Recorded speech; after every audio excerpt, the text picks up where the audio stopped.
One of the biggest underground. What up, y'all? Stay Almighty, aka the Global Dark Skin Ambassador. We're gonna be reacting to the BMF story brought to you by Swampstoriez. Just trying different things out, man. I'm trying to figure out what y'all like. Want to know why? Because I'm nothing without y'all. Without further ado, let's get to it.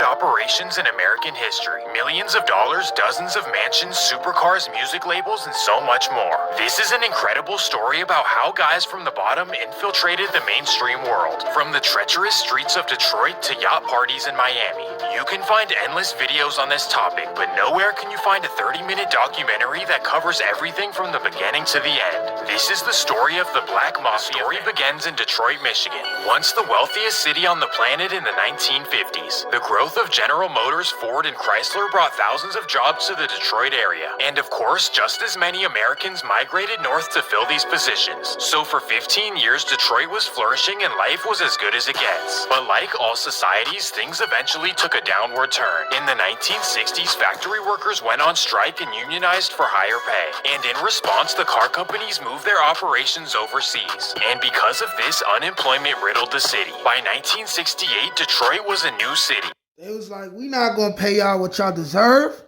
When we could go to Asia somewhere and they'll make our cars for 50 cents.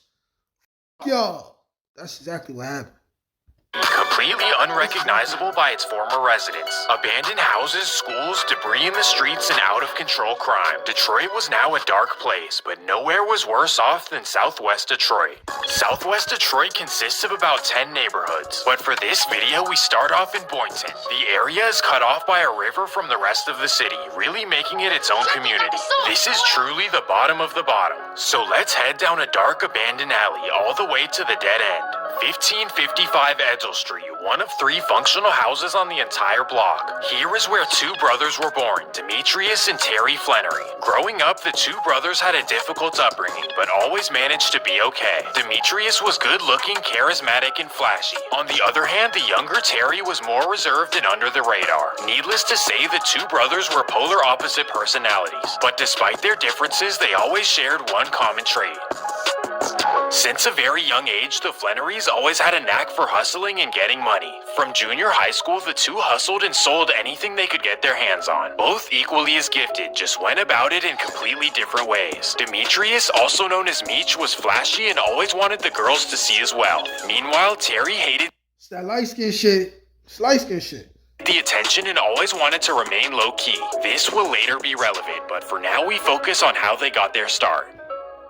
By the time Meech was a junior in high school, his hustling ways had gotten serious. A steady income of $1,000 a week went a long way back in this time. Regardless, this was still a very small operation, especially compared to what was going on in East and West Detroit. Knowing Meech's personality, he was not happy staying at this level. Well, in 1984, one of his friends named Kilo thought of a plan. Kilo's uncle was a man named E.D. Boyd, and this guy was a large distributor between Miami and Detroit. So Kilo's plan was to set up a meeting between his uncle and Meech. Well, eventually the meeting took place and Meech made a great impression on ED. He demonstrated the drive and determination to strike it rich. So the very next day they started working together. They came up with a plan unlike any others in Detroit. They started selling $50 bags, far lower than anyone else in Detroit. Well, because of this, more and more customers began rushing in, so they needed to expand. Meech would invite his brother Terry and his best friend Derek Meeks to help out. And from here, the operation to the map to come get them, even neighboring states. By the start of 1985, Big Meech was wearing gold chains, mink coats, and driving foreign cars. But as we know, a life like this can get out of hand fast. So in order to keep everyone in check, ED called a meeting at his house on every Sunday night. Here, the 50 boys ate dinner together and discussed what was going on in the streets. Early on, a big topic they battled over was Meech's flashiness. ED was trying to school him on why he shouldn't be outside looking like $1,000,000. It draws all of the wrong attention. You couldn't take that flamboyant out of Meech, okay? He wanted to shine like that, okay? You couldn't take that from him. Well, Meech, of course, was not going to stop being flashy. It's just how it be, when you come from the kind of environments that we come from, you can't help but just want to shine, because you come from nothing. You come from piss poor, you know what I'm saying? So once you finally start shining, you're like, hey, these niggas gonna see me. I came from nothing. Nathan. and this would come back to haunt him later on. But for now, we focus on the early days in Detroit. E.D. Boyd had a long-lasting feud with a man named Leighton Simon, also known as the Beast. This rival... Yeah, the Beast, a.k.a. Lamar from the show, My Son, You Can't Stop the Rain. You can't stop the rain, oh, my son. The best character on that show, by the way. Rivalry started years before the 50 Boys even existed. Essentially, Leighton was a competitor and he controlled an area called 12th Street. E.D. and Leighton Simon were big respected bosses, so they never tried to harm each other. Well, rumors say that in June of 1985, both Leighton Simon and the 50 Boys attended a boxing match in Las Vegas. The event was held at the infamous Caesar's Palace and all kinds of ballers were in attendance. Well, out of all these people, somehow Leighton Simon and Big Meech were standing right next to each other the whole time. And of course, Meech decided to test his gangster. He kept bumping into me and shit. You know what I'm saying? Light-skinned nigga shit. Meech is a certified light-skinned nigga, I'm trying to tell you. And it was crowded. It was crowded. You know, I understand that. I can understand maybe 2 or 3 bumps. You know what I'm saying? I'm saying, my man, you bump me one more time, it's gonna be a problem in this. Meech walked away. Leighton already disliked E.D., but now he had a hatred for the 50s boys. Unfortunately, this would start to cost them. And that takes us to 1987, the year that changed everything.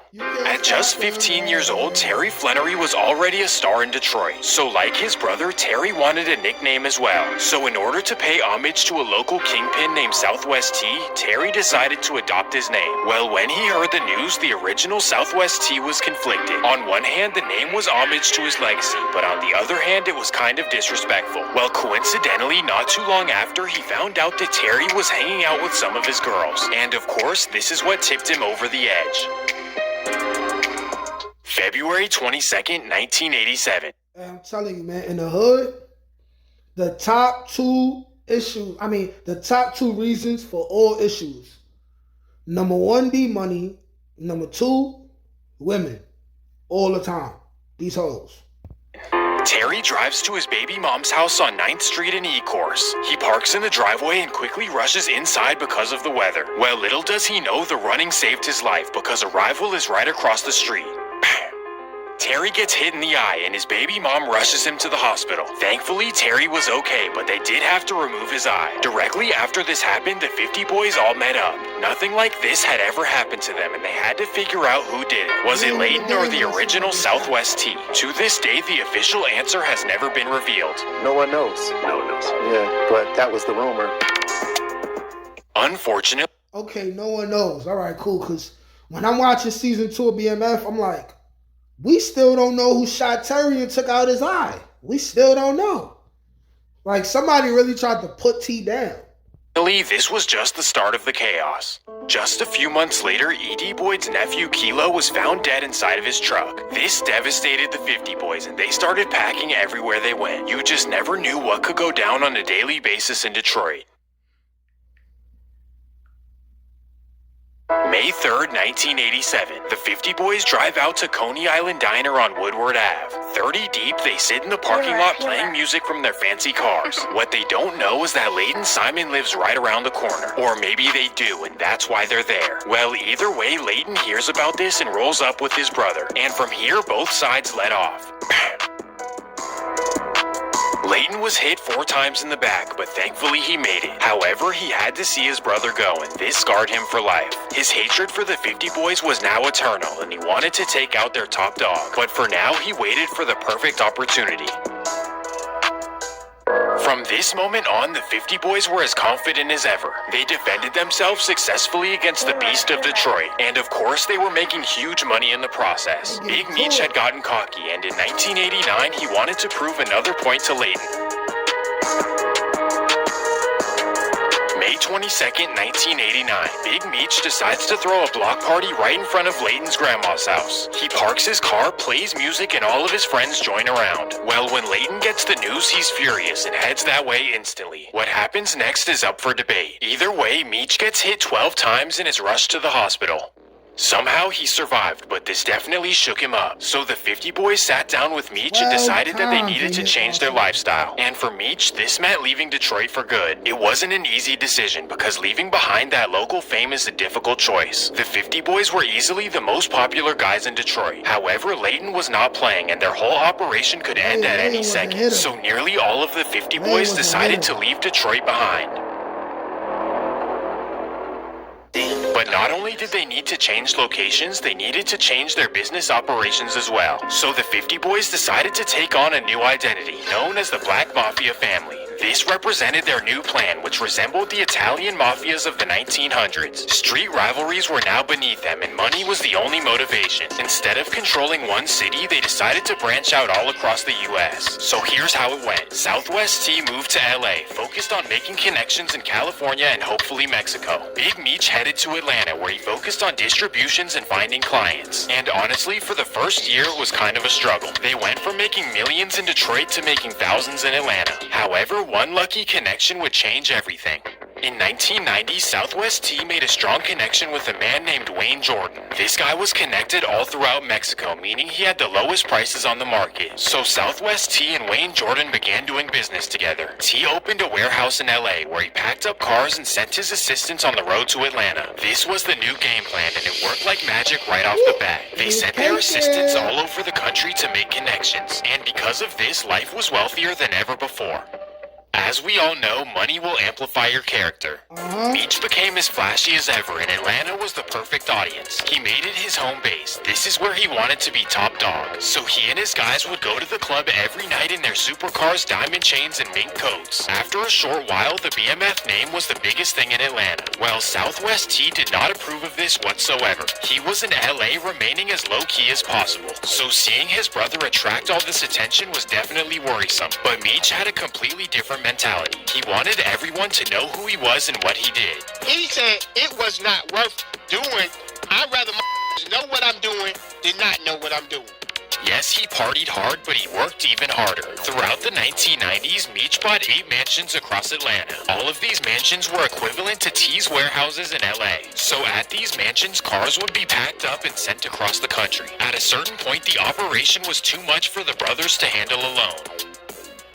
They started hiring specialists in every field, and in 1998 they hired the very best and worst specialists at the same time. This would be a man named Doc Marshall, a math and economic genius. He introduced BMF to a bunch of economic theories. I won't go into specifics, but he instantly made their business far more profitable. The only issue was that Doc was not from the streets, and we know what this can potentially lead. See? They should have known he was gonna rat. They should have known he was going to rat. Like, you know what I'm saying? I ain't in the streets no more. I ain't never been a drug dealing kingpin. But in these type of situations, somebody like Doc, you got to, like, find out where his mother live. You got to find out where his kids live. Like, you got to tell him, like, yo, listen. You ever try to tell, we going to ISS 553 where your daughter live, you ain't going to see the little bitch ever again, man. We going the way your mama stay. No, listen, Miss Miriam, you'll never see Miss Miriam old bald-headed ass again if you ever think you about to tell on us. Unfortunately, you got to be that aggressive, man, because he not even in the streets. When indictments go down, dudes who are in the streets be telling. So you know somebody who ain't in the streets going to tell. Me too. But for now, let's focus on BMF's next journey, totally separate from their previous work. 2001. By this time, Meech was a major star in Atlanta's underworld, and through the streets, he became close friends with a man named Jay Jenkins, also known as Young Jeezy. Jeezy was originally from the town of... Cheer! Hey! That's right! of Hawkinsville, but became a major street hustler in Atlanta. Well, Jeezy allegedly turned his street money to a successful rap career, and as we all know, he became a superstar. Well, naturally, after watching this process, Meech wanted this for himself. The only problem was that he couldn't rap, so instead, he started a music label called BMF Entertainment. His idea was that if he threw enough money into an artist, they'll eventually blow up and he'll make the money back. He wanted to sign Young Jeezy, but by this time, he already had his own label, so instead, he signed a rapper named Blue Da Vinci. Well, the Blue Da Vinci experiment was off to a rocky start. This is despite Meech investing over $500,000 into each video. He gave him supercars and big features and it still didn't work. Bruh, 500,000 in each video? Well, you know, that's just because, you know, some people just ain't stars, you know, and also Big Meech, he wasn't nice at marketing. He just had the bread. So what he had to do was, he was supposed to get a PR team. A PR team, because, you know, also, Blue Da Vinci is not really, like, nice. Like, he's kind of like trash as a rapper. Like, he kind of sucks. So the only way to make a trash rapper pop is you got to get him around the right people, like Big Meech was trying to do. You also got to have the right marketing campaign. You know what I'm saying? Like, that 500,000 on the video, 500,000, and he got the right record that looked like it's a hit. You put that on the radio, you know what I mean? Different things happen. Eventually, he had everything on a platter and still failed. To Southwest T, this was a clear indication that the label needed to stop. The brothers got into heated arguments over this, which ultimately split them up. For the longest time, the brothers would check one another for making the wrong moves. But now that they split up, Meech took his lifestyle to a whole new level. And this sparked the downfall of BMF. Meech was like, alright, I ain't got T no more. Now I'm going to really ball on y'all niggas. Now I'm going to really ball. Ultimate light skin time. Widow's Peak. We on y'all ass. 2002, Meech began throwing parties at his Buckhead mansion. And if you know anything about Buckhead, it's Karen Central. So potentially having noise complaints where you do business makes no sense. But not only were neighbors a concern, but how about the people attending the parties? I'm talking about Jeezy, Fabulous, Diddy, and many more. And along with this came all of their homies as well. Unfortunately, some of the people at the party saw a golden opportunity. September 17th, 2003, 7 a.m. 3 men break into the BMF mansion through the garage. They make their way into the living room and bam!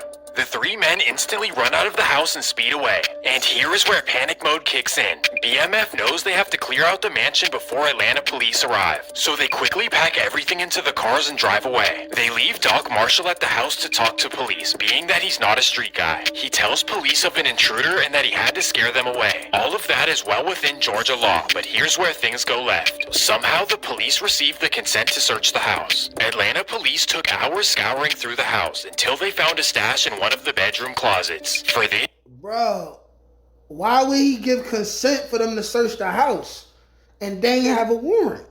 This is not making any sense here. Doc Marshall nice with all these numbers, but he don't know the law.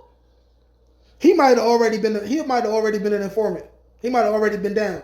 They arrest Doc Marshall and sent him to jail. Uh-oh. That's what we're all thinking, but not Big Meech or Terry. They were not alarmed and it was business as usual. The only thing that changed was now instead of house parties, they went to clubs. And everywhere Meech went, he came 100 deep of BMF members. On top of this, they were known to start problems. November 12th, 2004.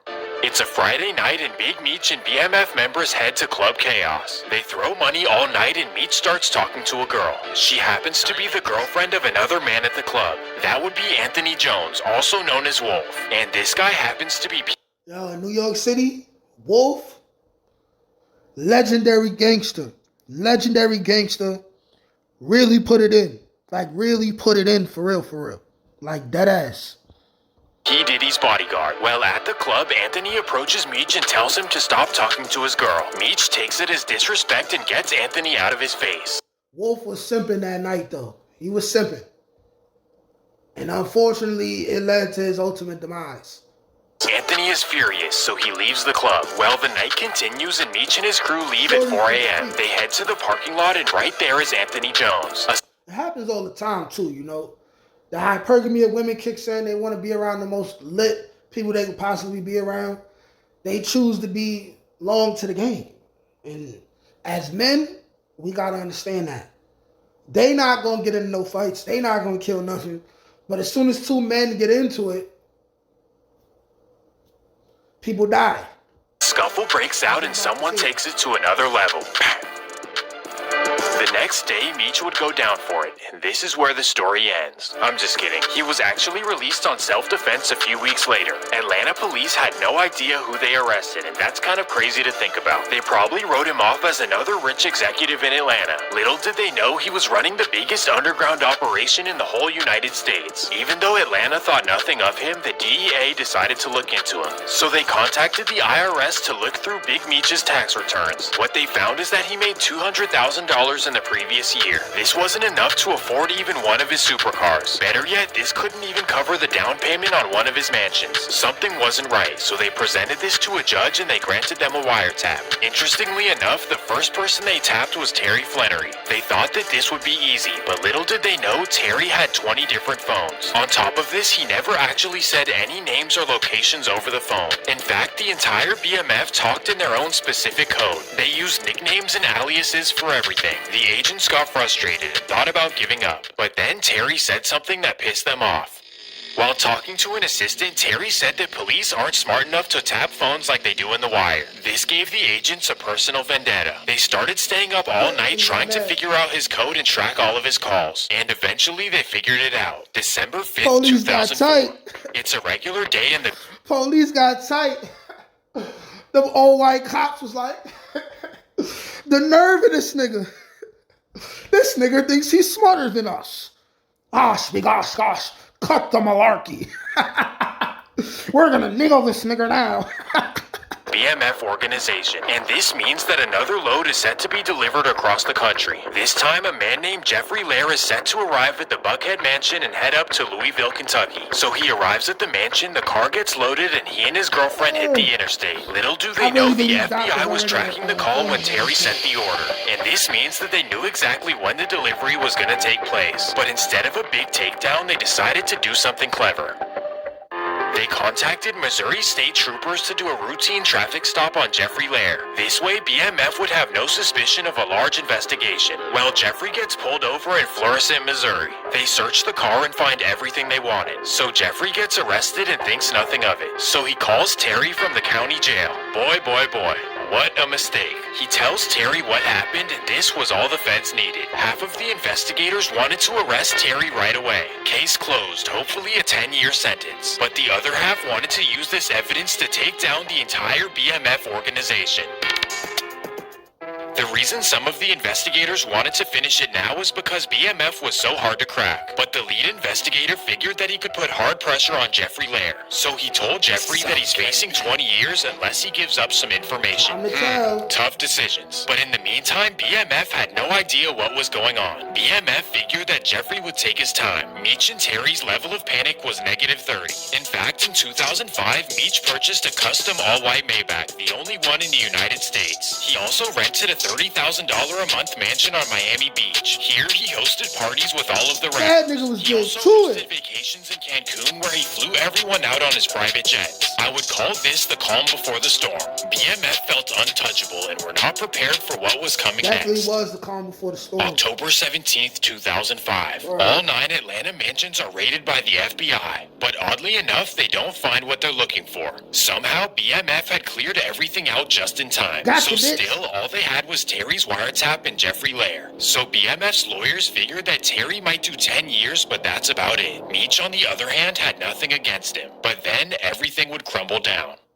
In late 2005, Doc Marshall took the witness stand against all of BMF. He had 36 members arrested, including Big Meech. This was it. The whole operation was done. All of the money, glory, chains, and mansions over with. During the case, they could not believe how large this operation was. Some estimate that they were making over $300 million a year. Well, Terry and Demetrius were ultimately handed 30-year sentences. But since then, $300 million a year, like he could have took that money, went to Africa, and started his own Akon City. He could have had Big Meech City, could have had BMF City, but you know, it's different type of information that's out now than what it was back then, you know? BMF have become cultural icons. In fact, their name has been mentioned in hundreds of songs. Well, in 2020, Terry was released, and in 2026, Meech will. Alright, this is over, man. Y'all let me know what y'all thought about this review / reaction. Y'all want more reactions from Nate Almighty with the mask on or the mask off? Mask off. Fucking mask off. Then y'all just let me know, man. Like, shit, comment, subscribe. Peace.